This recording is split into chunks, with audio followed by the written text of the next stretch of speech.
আমার কলমে ও কণ্ঠে নতুন বছরের একটি কবিতা, নতুন দিনের আশা। আমি সুনীল বলি। যা যাবার তা তো যাবেই। একটি বছর চলে গেল চেনা জানা আপন পর কতজন। যারা থাকার ছিল থাকেনি, যারা আসার ছিল আসেনি, কত কথা ছিল বলা হয়নি, স্মৃতি হয়ে থেকে গেল ছোট বড় কত কিছুই।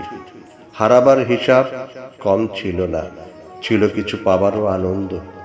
ডিসেম্বর জানে বছরটি কিভাবে কেটেছে, আছে কত স্মৃতি। জানুয়ারি জানে না নতুন দিন কেমন ভাবে সাজবে।